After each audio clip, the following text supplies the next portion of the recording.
أعوذ بالله من الشيطان الرجيم. بسم الله الرحمن الرحيم.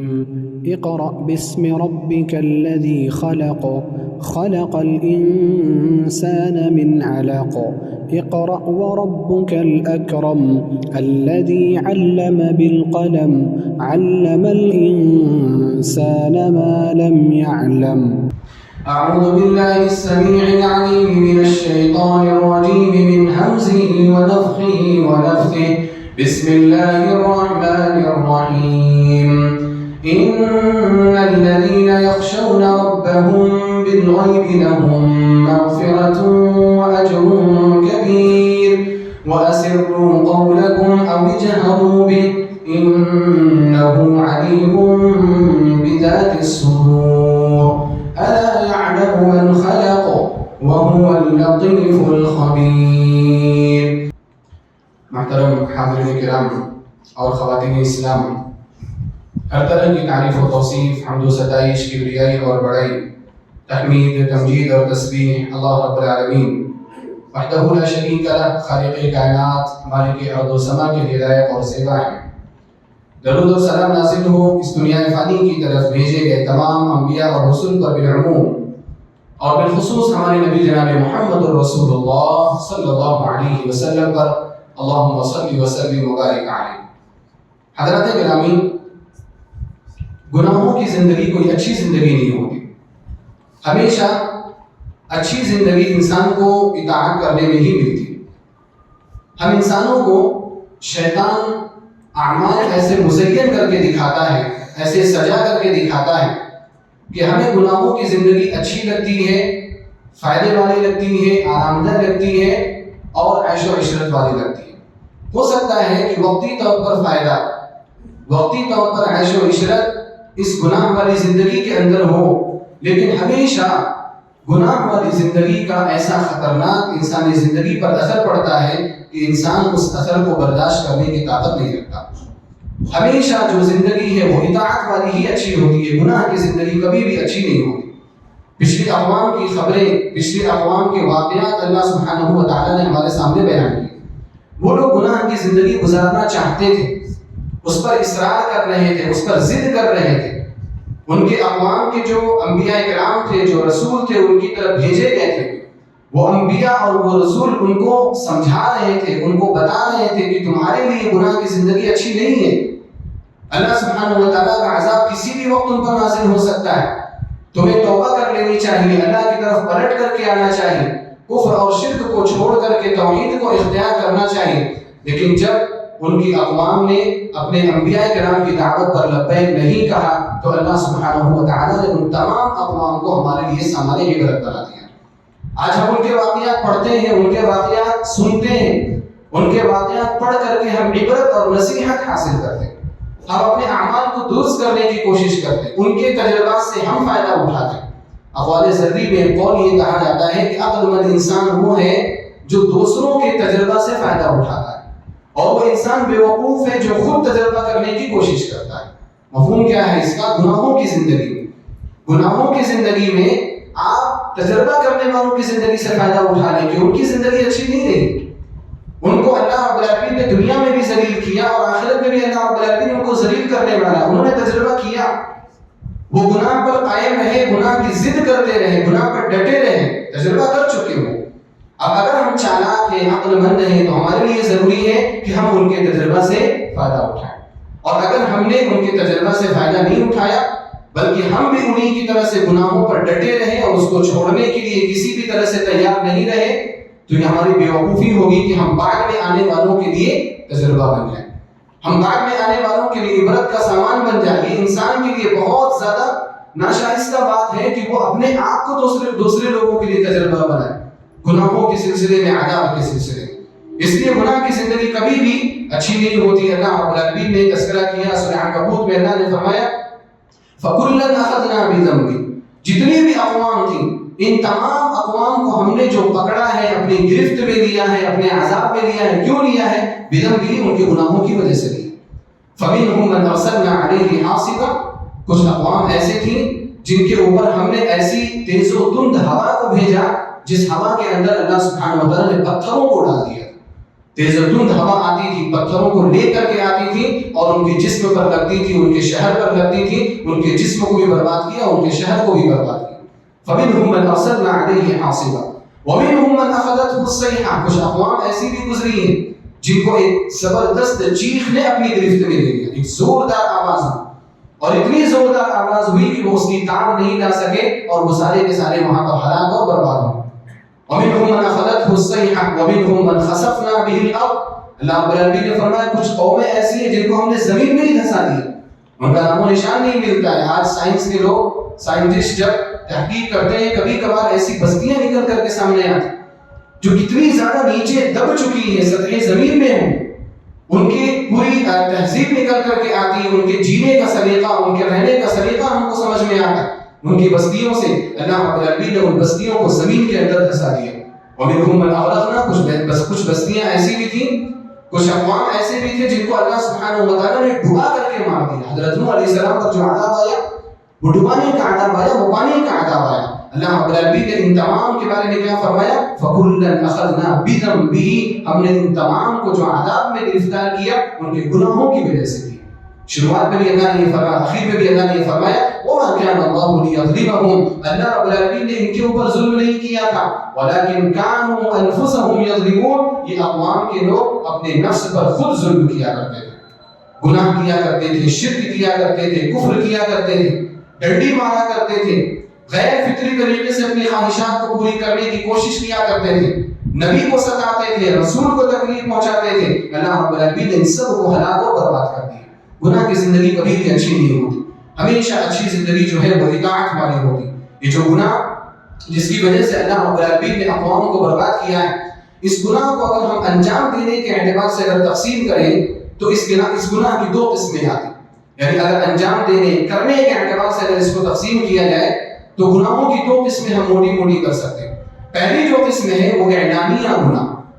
اعلانیہ گناہ یعنی انسان کھل کر کے گناہ کرے، اس کو کوئی عار نہ ہو، کوئی شرمندگی نہ ہو، کسی سے کوئی ڈر نہ ہو، نہ تو اللہ تعالیٰ سے ڈرتا ہو، نہ لوگوں کی نگاہوں سے ڈرتا ہو، نہ لوگوں کے طعن و تشدید سے ڈرتا ہو، کہتا ہو کہ دیکھ لوں گا کون آ کر کے کیا کہتا ہے.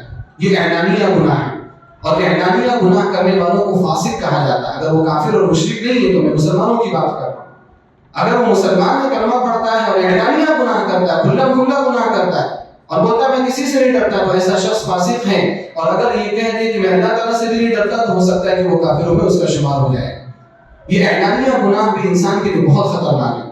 اللہ کے رسول صلی اللہ علیہ وسلم نے فرمایا کل امتی معاف الا المجاہرین. آپ علیہ السلام نے فرمایا میری امت کی ہر شخص کو معاف کیا جا سکتا ہے سوائے ان لوگوں کے جو کھلم کھلا گناہ کرنے کی کوشش کرتے ہیں. اب کھلم کھلا گناہ کیا ہے؟ بہت ساری قسمیں ہیں کھلم کھلا گناہ.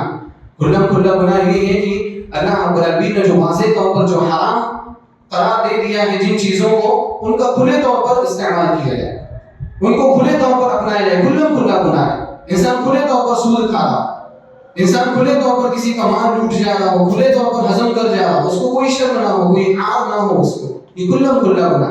اسی طرح داڑھی جو ہے واجبات میں سے ہے. اگر کوئی شخص داڑھی نہیں رکھتا یہ بھی کھلم کھلا گناہ کر رہا ہے، کیونکہ واضح طور پر لوگوں کے سامنے وہ نظر آ رہا ہے کہ یہ گناہ کر رہا ہے. کوئی سگریٹ پی رہا ہے وہ بھی گناہ کا کام کر رہا ہے، اور یہ بھی گناہ اس کا کیا ہے؟ اعلانیہ گناہ ہے. تو اللہ کے رسول صلی اللہ علیہ وسلم نے فرمایا میری امت کے ہر شخص کو معاف کیا جا سکتا ہے لیکن سوائے ان لوگوں کے جو لوگ کھلم کھلا گناہ کرتے ہیں، ان کے معافی کی امید بہت کم ہے. بہت مشکل ہے کہ اللہ رب العالمین ان کو معاف کرے. اور نبی صلی اللہ علیہ وسلم نے کھلم کھلا گناہ کی ایک مثال بیان کی اسی حدیث کے اندر. آپ نے فرمایا وَإِنَّ مِنَ الْإِجْهَارِ، کھلم کھلا گناہ کی قسموں میں سے ایک قسم یہ ہے أَن يَعْمَلَ الرَّجُلُ بِاللَّيْلِ عَمَلًا، کہ کوئی آدمی، کوئی عورت رات میں اپنے گھر میں کوئی کام کرے.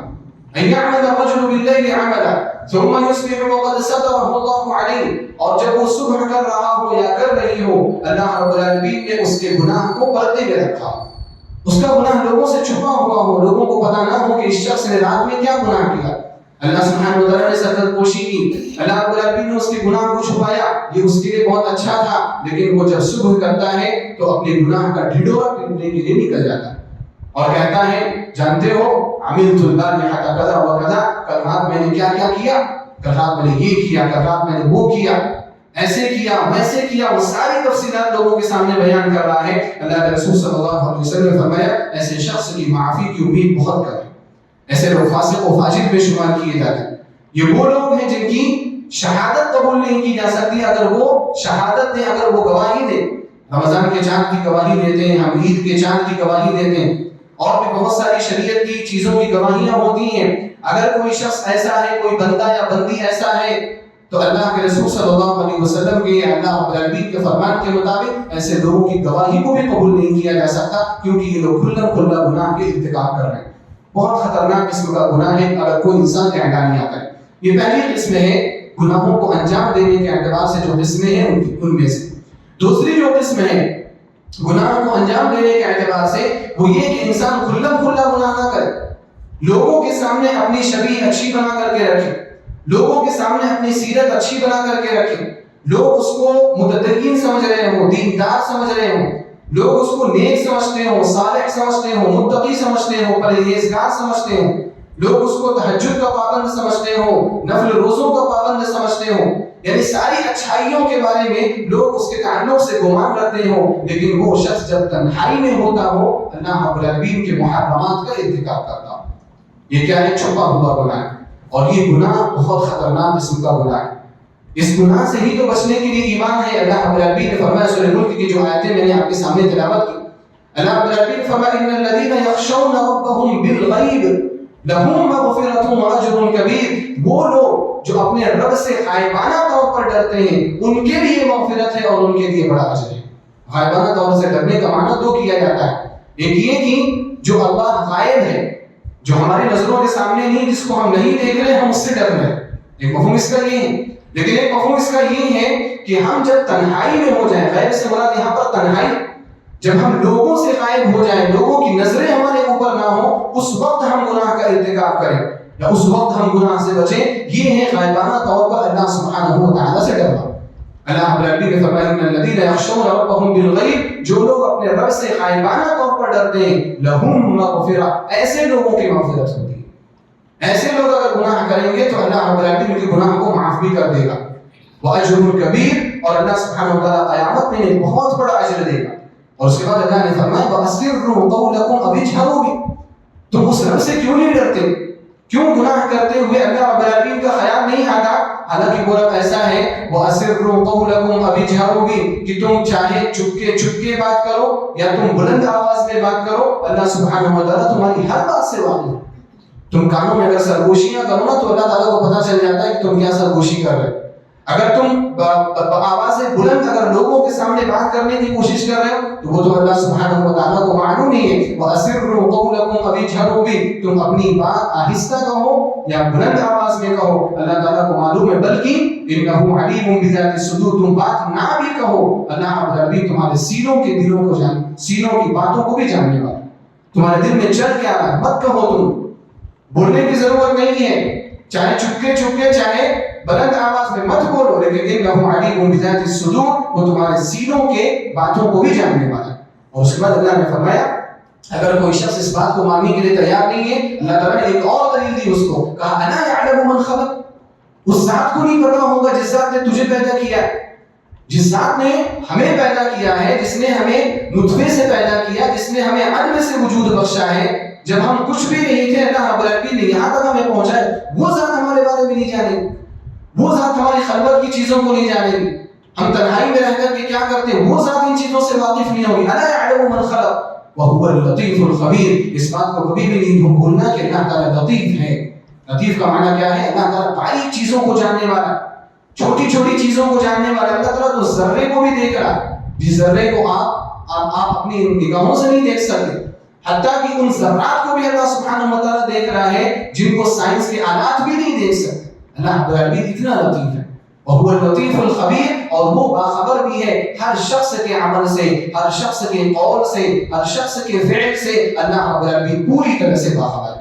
اللہ تعالیٰ نے فرمایا کہ وہ لوگ جو اپنے رب سے ڈرتے ہیں انہی کے لیے مغفرت ہے، جو اللہ رب العالمین سے غائبانہ طور پر نہیں ڈرتے ان کے لیے مغفرت نہیں، بلکہ ان کے ساتھ کیا ہوگا؟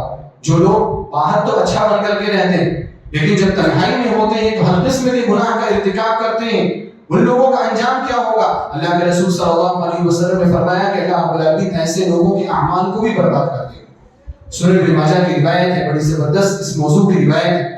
حضرت ثوبان بن بجدد رضی اللہ تعالیٰ عنہ جو نبی صلی اللہ علیہ وسلم کے آزاد کردہ غلام، وہ روایت کرتے ہیں کہ ایک مرتبہ اللہ کے رسول صلی اللہ علیہ وسلم نے فرمایا کہ میرے امت کے کچھ لوگ ایسے ہوں گے، میری امت کے کچھ لوگ ایسے ہوں گے یأتون یوم القیامت بحسنات، کل قیامت کے دن وہ بہت زیادہ نیکیاں لے کر کے اللہ تعالیٰ کے سامنے حاضر ہوں گے، اور ان کی نیکیاں کوئی چھوٹی موٹی معمولی نیکیاں نہیں ہوں گی، صرف فرائض ان کی نیکیوں میں نہیں ہوں گے، فرائض کے ساتھ مستحبات بھی ہوں گے، ان کے ساتھ نوافل بھی ہوں گے، ان کے ساتھ تہجد بھی ہوگا، ان کے ساتھ زکوٰۃ اور صدقات بھی ہوں گے بحسنات، اور اس کی مثال اللہ کے رسول صلی اللہ علیہ وسلم نے بیان فرمائی امثال جبال تہامہ، تہامہ کی پہاڑیوں کے برابر نیکیاں وہ لے کر کے حاضر ہوں۔ تہامہ کی پہاڑیاں کیا ہیں؟ سعودی عرب اور یمن، ان دونوں ملکوں کے اندر یہ پورا پہاڑی سلسلہ ہے تہامہ کی پہاڑی، اور یہ کوئی ایک پہاڑ کا نام نہیں ہے۔ اللہ کے رسول صلی اللہ علیہ وسلم نے جبال کا لفظ استعمال کیا جو جمع کا لفظ ہے، یعنی یہ پورا پہاڑی سلسلہ، آپ اس پہاڑی سلسلے کو اگر دیکھنے جائیں گے تقریباً 300 کلومیٹر سے زائد ایریے پر یہ پہاڑی سلسلہ مشتمل ہے، اور اس کی جو مسافت ہے کسی پہاڑ کی 2000 میٹر، کسی پہاڑ کی 3000 میٹر، کسی پہاڑ کی 5000 میٹر تک اس کی مسافت یا اس کی مساحت پہنچ رہی ہے، اس کی اونچائی پہنچ رہی ہے سطح سمندر سے۔ یہ پورا پہاڑی سلسلہ اللہ کے رسول صلی اللہ علیہ وسلم نے فرمایا لوگ ایسی نیکیاں لے کر کے حاضر ہوں گے جو تہامہ پہاڑیوں کے برابر ان کی نیکیاں ہوں۔ آج ہم اگر اپنے نیکیوں پر اگر نظر دوڑائیں نا تو چھوٹے سے ٹیلے کے برابر بھی ہماری نیکیاں نہیں، یہ ان لوگوں کی بات ہوگی جو بڑے بڑے نیکیاں کر کے اس دنیا سے جائیں گے۔ امثال جبال تہامہ، قیامت کے دن جب حاضر ہوں گے اللہ کے رسول صلی اللہ علیہ وسلم نے فرمایا فَيَجْعَلُهَا اللَّهُ هَبَاءً مَنْثُورًا، اللہ رب العالمین ان کی ساری نیکیوں کو ذرہ بنا کر کے اڑا دے گا۔ استغفر اللہ، کوئی حیثیت نہیں ان کی نیکیوں، ان کے تہجد کی بھی کوئی حیثیت نہیں رہی، ان کی نمازوں کی بھی کوئی حیثیت نہیں رہی، ان کی نیکیوں کی بھی کوئی حیثیت نہیں رہی، کسی بھی چیز کی کوئی حیثیت نہیں رہی۔ ہباء منثورا، اللہ رب العالمین ذرہ بنا کر کے ان کی نیکیوں کو اڑا دے گا۔ ثوبان بن بجدد رضی اللہ تعالیٰ عنہ یہ حدیث سن رہے تھے، جیسے انہوں نے یہ حدیث سنی بہت زیادہ خوف زدہ ہوئے اور فوراً پوچھا نبی علیہ السلام سے، اے اللہ کے رسول صلی اللہ علیہ وسلم صفہم لنا، آپ ایسے لوگوں کی صفت بیان کریں، ایسے لوگ کون ہوتے ہیں، کس قسم کے لوگ ہوتے ہیں؟ جلہم لنا، اے اللہ کے رسول صلی اللہ علیہ وسلم ایسے لوگوں کے بارے میں واضح طور پر ہمارے سامنے بیان کریں، حتی لا نکون منہم ونحن لا نعلم، ایسا نہ ہو کہ ہم ان میں سے ہو جائیں ہمیں پتہ بھی نہ ہو، ہمیں شعور بھی نہ ہو، احساس بھی نہ ہو، ہمارا شمار ان لوگوں میں سے ہو جائے۔ اے اللہ کے رسول صلی اللہ علیہ وسلم آپ جلدی سے آپ ان کی صفت کو بیان کریں، آپ ان کی جلدی سے اعمال کو بیان کریں، وہ کرتے کیا تھے؟ اتنی نیکیاں لے کر کے حاصل ہو رہے، نیکیاں پوری برباد ہو جائیں، کیوں برباد ہو؟ اللہ کے رسول صلی اللہ علیہ وسلم نے فرمایا الا انہم اخوانکم، سنو وہ کوئی اور نہیں ہوگا، یہاں پر بات کسی کافر اور کسی مشرک کی نہیں کی جا رہی، الا انہم اخوانکم، سنو وہ تمہارے بھائی ہوں گے، وَمِن جِلْدَتِكُمْ، تمہاری نسل سے ہوں گے، تمہارے آس پاس رہنے والے لوگ ہوں گے، تمہاری محفلوں میں رہنے والے لوگ ہوں گے، تمہارے ساتھ رہنے والے لوگ ہوں گے، تمہاری جنس کے لوگ ہوں گے۔ إِنَّهُمْ إِخْوَانُكُمْ وَمِن جِلْدَتِكُمْ يَأْخُذُونَ مِنَ اللَّيْلِ كَمَا تَأْخُذُونَ، اور وہ رات میں اسی قدر عبادت کرتے ہوں گے جس طرح سے تم عبادت کرتے ہو، یعنی ان کی رات کی عبادت بھی ہوتی ہوگی، وہ رات میں سوتے نہیں ہوں گے، اللہ رب العالمین کی عبادت میں رہتے ہوں گے، لیکن ایک غلطی ان سے ہو جائے گی جس کی وجہ سے اللہ سبحانہ وتعالیٰ یہ سزا ان کو دے گا۔ وہ غلطی کیا ہے؟ وَلَكِنَّهُمْ قَوْمٌ، وہ ایسے قوم کے لوگ ہوں گے یا وہ ایسے لوگ ہوں گے اِذَا خَلَوْا بِمَحَارِمِ اللَّهِ انتهكُوهَا، کہ جب وہ تنہائی میں ہوا کرتے تھے اللہ رب العالمین کی حرمتوں کو پامال کیا کرتے تھے، اللہ رب العالمین نے جن چیزوں کو حرام قرار دیا ان چیزوں کا ارتکاب کیا کرتے تھے، نیکیاں بہت کرتے تھے، نمازوں کے پابند تھے۔ آپ ذرا غور کریں، اگر یہ حالت ان لوگوں کی ہے جو نیکیاں لے کر کے اس دنیا سے جا رہے، ہماری اور آپ کی کیا حالت ہو؟ ہماری تو نیکیاں بھی نہیں، ہمارے پاس تو ہمارے فرائض بھی نہیں، ہماری نمازیں بھی نہیں، ہمارے پاس تو ہمارے فرض روزے بھی نہیں ہیں، ہمارے پاس تو ہمارے نوافل بھی نہیں ہے، مستحبات بھی نہیں ہے، تہجد کی بات تو بہت دور کی بات ہے، ہمارے پاس نفلی روزے بھی نہیں ہیں، ہمارے پاس نفلی صدقات بھی نہیں ہے، اور ان سب کے ساتھ ساتھ گناہوں کا اگر پرندہ کھولا جائے تو گناہ کی ایسی فہرست ہمارے نامہ اعمال میں ہے کہ جس کی کوئی انتہا نہیں ہے۔ اگر ہم جائیں گے اللہ سبحانہ وتعالیٰ ہمارے ساتھ کیسا معاملہ کرے؟ غور کرنے کی بات ہے، تدبر کرنے کی بات ہے، سوچنے کی بات ہے۔ اللہ رب العالمین ایسے لوگوں کے اعمال کو ضائع کر رہا ہے، کیوں کر رہا ہے؟ اذا خلوا بمحارم اللہ انتهكوها، جب یہ لوگ اللہ رب العالمین کے محارم کے ساتھ تنہائی میں ہوا کرتے تھے، یہ تنہائی میں اللہ سبحانہ وتعالیٰ کی حرمتوں کو پامال کر دیا کرتے تھے۔ محترم حاضرین، میرے بھائی اور دوست، سمجھنے کی ضرورت ہے کہ انسان اگر نیکیاں کر رہا ہے تو اس کو اپنے نیکیوں کی حفاظت کرنے بھی بہت ضروری ہے۔ نیکیاں آپ کرتے چلے جائیں اور ایک طرف سے نیکیاں برباد ہوتی چلی جائیں، آپ کے سودے کا کوئی فائدہ نہیں، آپ کی محنت کا کوئی فائدہ نہیں۔ ایک نیکی کرو، نیکی کرنے میں انسان کو جتنی محنت کرنی چاہیے اس سے زیادہ محنت اس نیکی کی حفاظت میں کرنی چاہیے، کیونکہ نیکیاں تو ہم کم کرتے ہیں۔ ہم اس نیکی کو کرنے کے بعد ہم اس نیکی کو برباد کر جائیں، یہ ہمارے لیے بیوقوفی کی بات ہے۔ نیکی کرنے کے بعد اس کی حفاظت کی فکر کرنی چاہیے۔ انسان اگر تنہائی میں ہو، اللہ رب العالمین سے ڈرے، اللہ سبحانہ وتعالیٰ کا خوف رکھے، اللہ رب العالمین کا تقویٰ رکھے کہ جو اللہ تعالیٰ مجھے مسجد کے اندر دیکھتا ہے، جو اللہ تعالیٰ مجھے بازار میں دیکھتا ہے، جو اللہ تعالیٰ مجھے اس وقت دیکھ رہا ہوتا ہے جب میں دکان میں ہوتا ہوں، میں آفس میں ہوتا ہوں، وہی اللہ تو اس وقت بھی دیکھ رہا ہوتا ہے نا جب میں کمرے کے اندر رہتا ہوں، جب کنڈی بند کر دیتا ہوں، جب دروازہ بند ہوتا ہے، جب کوئی بھی دیکھنے والا نہیں ہوتا، اللہ سبحانہ وتعالیٰ ضرور وہاں پر دیکھنے والا ہوتا ہے۔ اس کی نظر ہمارے ہر حرکت پر ہوتی ہے، اس کی نظر ہمارے ہر سرچ پر ہوتی ہے، اس کی نظر ہمارے ہمارے ہر فکر پر ہوتی ہے، ہر چیز پر اللہ سبحانہ وتعالیٰ کی نظر ہوتی ہے۔ تنہائی میں جو گناہ کیے جاتے ہیں ان کی بہت لمبی فہرست ہے، لیکن میں آج صرف آپ کے سامنے دو تین گناہ رکھوں گا جو بہت خطرناک ہے، اور تقریباً ہم میں سے ہر شخص اس میں داخل ہو چکا ہے، اور کوئی بھی شخص الا ماشاء اللہ کوئی بھی شخص اس سے محفوظ نہیں۔ وہ گناہ کیا ہے؟ تنہائی میں کیے جانے والے گناہوں میں سب سے بڑا جو گناہ جو نظر آتا ہے، یا سب سے زیادہ جو گناہ نظر آتا ہے، وہ یہ ہے کہ انسان اپنے آنکھوں کی خیانت کرتا ہے۔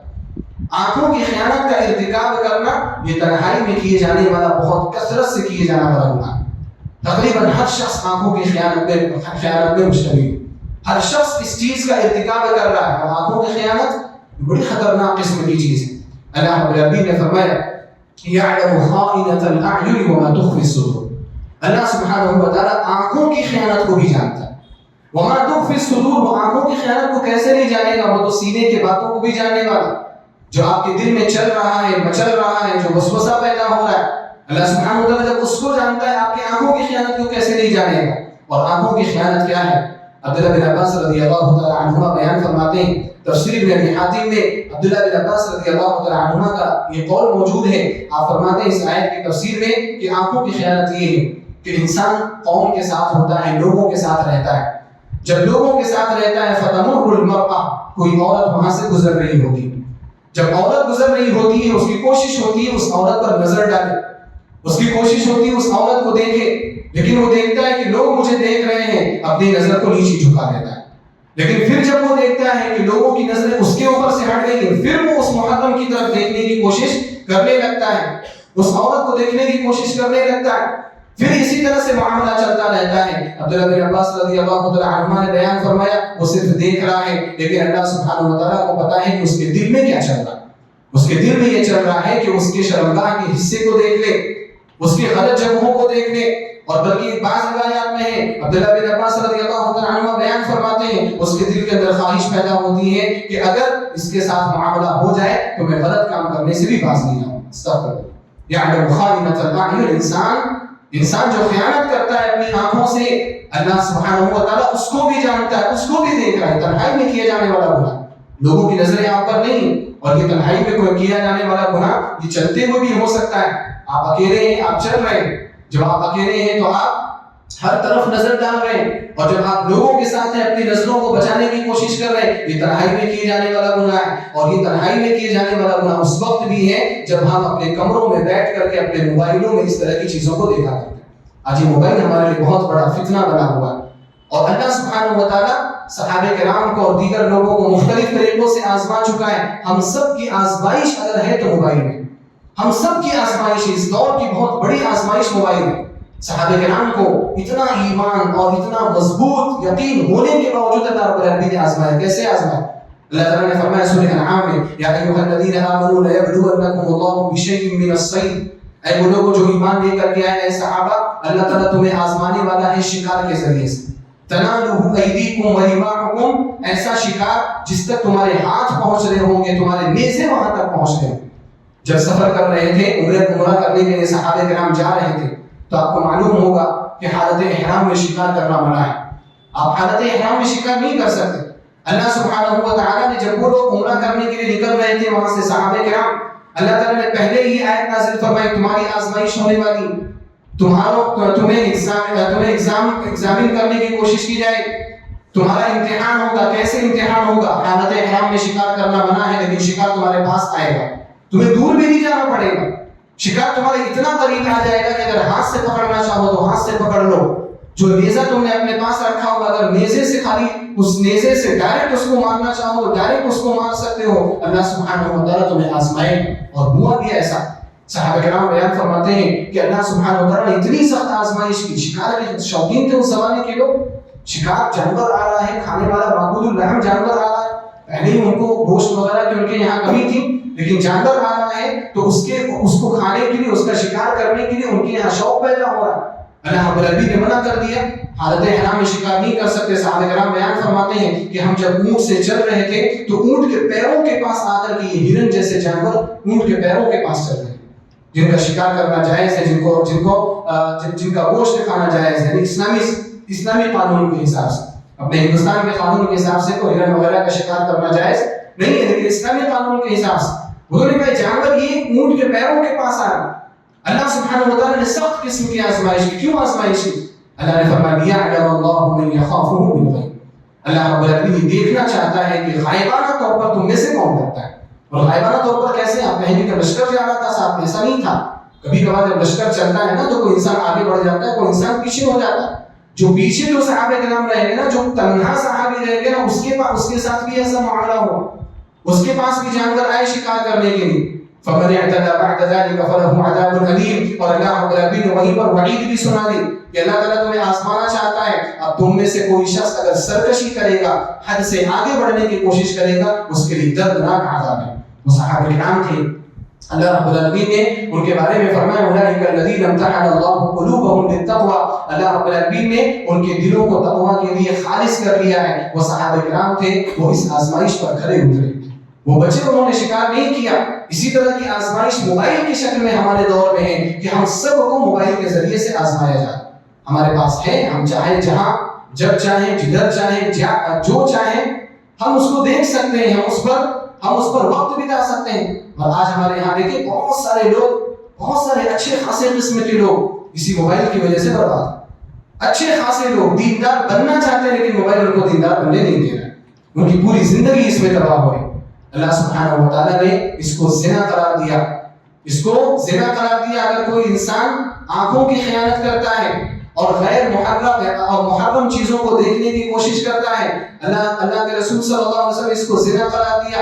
آپ صلی اللہ علیہ وسلم نے فرمایا، ابو ہریرہ رضی اللہ عنہ راوی حدیث ہے، آپ فرماتے ہیں ان اللہ قد كتب على ابن آدم حظه من الزنا، اللہ رب العالمین نے ابن آدم پر زنا کا حصہ لکھ دیا ہے، وہ ہوگا۔ اور کیسے ہوگا؟ ادرک ذلك لا محالہ، وہ اس کو کرے گا، لا محالہ کرے گا، سب نہیں، جو کرنے والے ہوں گے وہ زنا کریں گے۔ آپ علیہ الصلوۃ والسلام نے فرمایا زنا کیا ہے؟ فزنا العینین النظر، آنکھوں کا زنا دیکھنا ہے۔ کیا دیکھنا ہے؟ حرام چیزوں کو دیکھنا ہے۔